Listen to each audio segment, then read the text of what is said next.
मेरे नैनों के नूर, आप सबको मेरा प्यार भरा नमस्कार स्वीकार हो। आज मैं आप लोग को ममता मिश्रा का एक आर्टिकल सुनाने आ रही हूँ। ममता के बारे में भाई कुछ भी कहना सूरज को दिया दिखाने के समान है। ये चैनल ही मुझे ममता की वजह से मिला और आप सब भी मुझसे ममता के कारण ही मिले। तो आज इन्होंने बड़ी प्यारी सी कहानी हमारे पास भेजी। कहती, एक दिन कॉलेज में प्रोफेसर ने विद्यार्थियों से पूछा कि संसार में जो कुछ भी है भगवान ने ईश्वर से बनाया है, सही बात है कि नहीं? तो सभी छात्रों ने कहा हाँ हाँ भगवान ने ही बनाया है। तो प्रोफेसर ने कहा कि इसका मतलब ये हुआ कि जो संसार में बुराइयां हैं वो भी भगवान की ही बनाई हुई चीज़ है। तो उनका इतना कहना था कि एक विद्यार्थी उठ के खड़ा हो गया और उसने कहा कि इतनी जल्दी इस निष्कर्ष पे मत पहुंचिए सर। तो प्रोफेसर ने कहा क्यों? अभी तो सबने कहा कि सब कुछ भगवान ने ही बनाया हुआ है, फिर तुम ऐसा क्यों कह रहे हो? विद्यार्थी ने कहा सर, मैं आपसे दो छोटे छोटे सवाल पूछना चाहता हूँ, क्या इजाज़त है?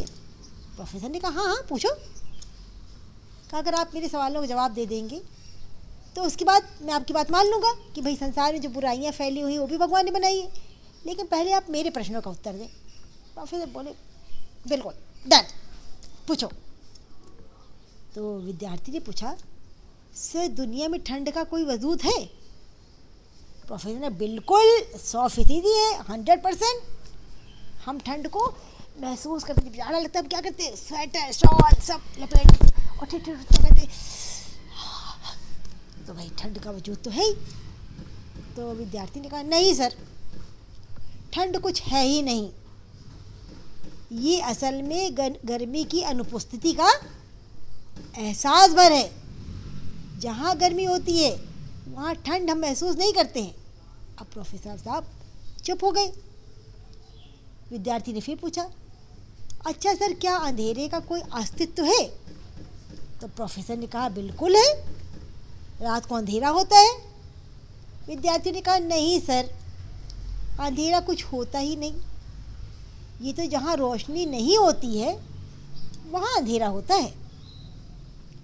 प्रोफेसर ने कहा तुम अपनी ये बात आगे बढ़ाओ। तो विद्यार्थी ने कहा सर, आप हमें लाइट एंड साउंड, प्रकाश और ताप पढ़ाते हैं, लाइट एंड हीट, प्रकाश और ताप पढ़ाते हैं, हम लाइट एंड साउंड भी पढ़ते हैं। आपने हमें कभी डार्क एंड कोल्ड, अंधेरा और ठंड पढ़ाया ही नहीं।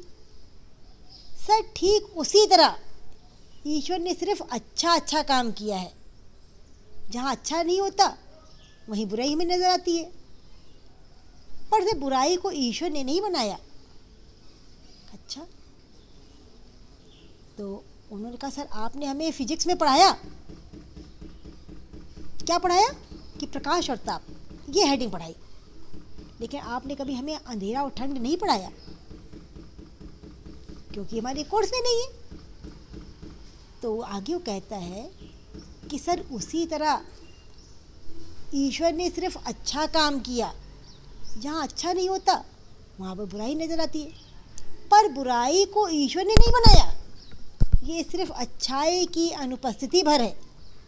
दरअसल दुनिया में कहीं बुराई है ही नहीं, ये सिर्फ प्यार, विश्वास और ईश्वर में हमारी आस्था की कमी का नाम है।